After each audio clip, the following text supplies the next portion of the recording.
안녕하세요. 서정욱입니다. 먼저 이 그림을 보시죠. 27살쯤 된 청년이 자신을 그린 자상입니다. 이 남자에게는 사랑스러운 아내가 있습니다.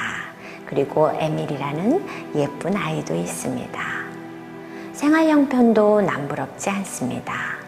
몇 년 전 시작한 증권 중개일로 돈도 많이 벌었으니까요. 그런데 얼굴을 자세히 보세요. 그의 눈빛에서 공허함 같은 것이 느껴지지 않으시나요?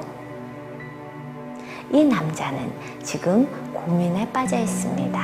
그림을 그리고 싶어서죠. 남자는 어릴 적부터 많은 시련을 겪었습니다.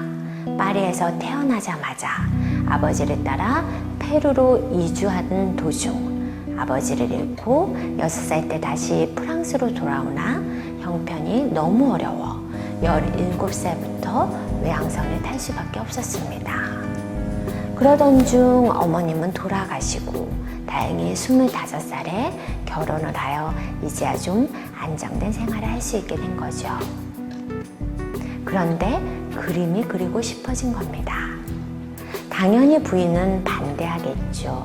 하지만 이 남자는 꿈을 버릴 수 없었습니다. 그래서 주말마다 그림을 그리는데 몰두했고 또 마음에 드는 그림을 사 모으기도 했습니다. 그의 그림을 보시죠.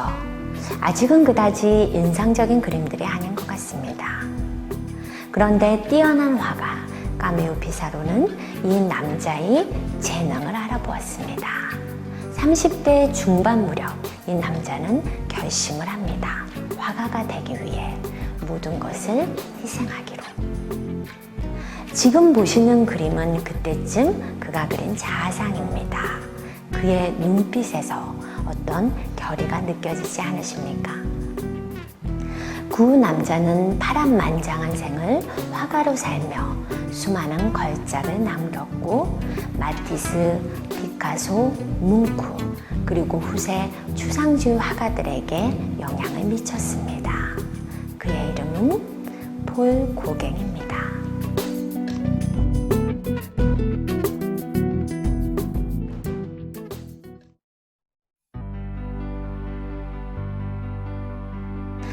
고갱은 고아의 일화로도 유명합니다.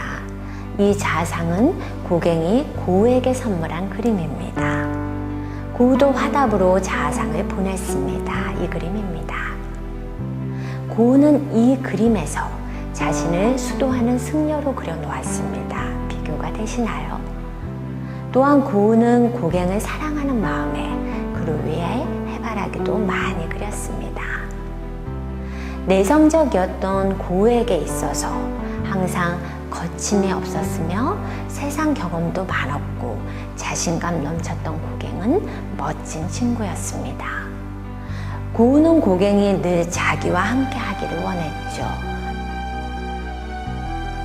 고우와 함께하던 아르레서의 어느 날 고갱은 고우에게 한 장의 그림을 그려주었습니다. 이 그림입니다. 그림 속의 고우는 그저 해바라기를 그리는 볼품없고 초라한 화가로 표현되어 있습니다. 고우는 크게 화를 냅니다. 자기가 이렇게밖에 안 보이냐는 거였겠죠. 고갱도 사과하지 않았을 겁니다. 솔직한 표현 방식이 그의 스타일이었으니까요. 다툼은 점점 커졌고 결국 화가 난 고우가 자신의 길을 자르게 되죠. 아무튼 이 사건 이후로도 고우는 고갱과의 관계가 좋아질 것을 고대하지만 경찰서까지 다녀온 고갱은 주저없이 고우를 떠납니다.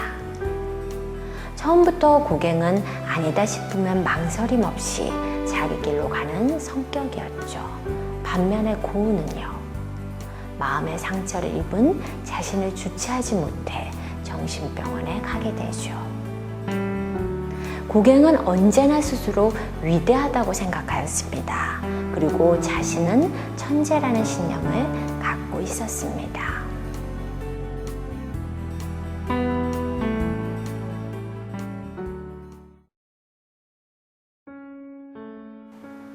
고갱은 자신의 그림을 위해 멀리 남태평양의 타히티로 떠납니다. 타히티는 고갱에게는 최적의 장소였습니다. 아무런 불빛도 없는 처음 그대로의 자연. 고갱은 아예 원주민 복장을 하고 다니며 타히티의 모습과 사람들을 그리기 시작합니다. 이 작품을 보시죠. 신의 아들입니다. 아기 예수를 낳은 마리아가 검은 피부의 원주민으로 그려져 있습니다. 상식을 벗어난 그림이죠. 그리고 보통 아기 예수를 안고 있는 마리아를 그리는 경우는 있어도 이렇게 출산 후에 누워있는 마리아를 그린다는 것은 쉽게 생각할 수 있는 그림이 아닙니다. 이 그림도 보시죠. 천사와 씨름하는 야곱입니다. 화가 고갱은 이렇듯 성서 속의 이야기들을 재현하는 그림에서조차 자신이 표현 방식에 제한을 두지 않았습니다. 매우 자유로웠죠. 고갱이 마지막 자아상입니다. 어떠신가요? 그의 다른 자아상과는 달리 쓸쓸해 보입니다. 타히티에서 열정적으로 그림을 그리던 고갱. 시간은 흐르고 무리한 생활로 병마와 싸우던 55세의 고갱은 남태평양의 한 섬에서 고독한 죽음을 맞게 됩니다. 그리고 사람들은 그가 죽고 한참이 지나서야 그의 가치를 인정하게 됩니다. 1919년 작가 서머셋 모음은 파란만장했던 고갱의 인생을 소재로 한 편의 소설을 완성하였습니다. 제목은 달과 6펜스입니다.